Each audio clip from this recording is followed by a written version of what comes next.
Саламатсыңарбы кымбаттуу окуучулар? Мен силер менен кайрадан көрүшүп жатканыма кубанычтамын. Бүгүн биз канаттуу досторубузга кам көрөлү деген темада сабагыбызды өтөбүз.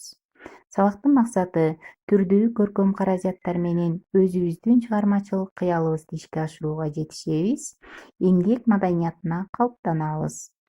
Сабагыбызды баштаардан мурда балдар, мен силерге жагымдуу маанай тартуулай кетейин.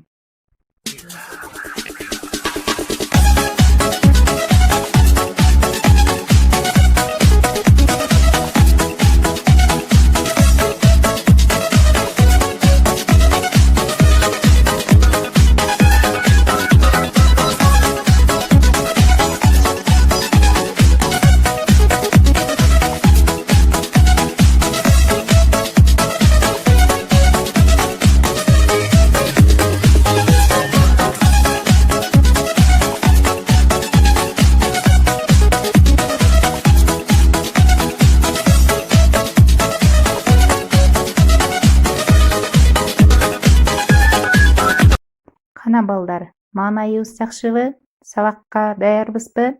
Анда баштадык. Дүйнөдө канаттуулардын 10 миңден ашык түрү бар. Алар бири-биринен көлөмүнөн, сырткы көрүнүшүнөн айырмаланышат. Айрымдары эч жерде кездешпеген кооздугу, таңшып сайраган жагымдуу үнү менен таң калтырат. Кыргызстанда 300дөн ашуун канаттуунун түрү бар.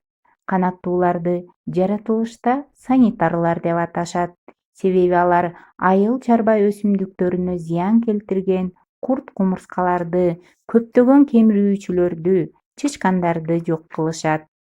Эксперттердин айтымында, Кыргызстандагы куштар башка жака, башка аймактарга жер которуп кетүүдө дешүүдө. Антропогендик таасирлерден улам куштар сыртка кача баштады.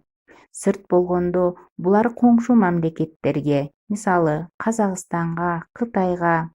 Анткени адамдар жашаган жерде аны атып салгысы келет, жакындан көргүсү келет, же анын уясынан жумурткасын алып коет.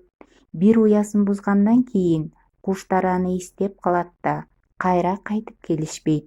Ошол себептен айрым куштар жоголуп кетип баратат. Адистердин айтымында, канаттуулар адам сыяктуу эле жумшак мамилеге муктаж. Алар Кыргызстанга кайрылып келүүсү үчүн уяларын бузбай, аяр мамиле жасообуз керек. Келгиле балдар, андыктан жаз келип, күн жылый баштаганда эрте жазда келген куштар кайтып келишет. Ошол мезгилде биз аларга уя салып, азык чачып, таштар менен урбай, жумурткаларына тийбей, аларга аяр мамиле кылалы. Мына ошондо гана биз жаратылышыбыздагы санитарларды сактап калууга кошкон салымыбыз болот. Эми балдар, мен силерге үйгө тапшырма бергим келип жатат. Мен куштарга кандай кам көрөм деген темада сүрөт тартасыңар. Эмки сабактан көрүшкөнгө чейин сак саламатта туругула.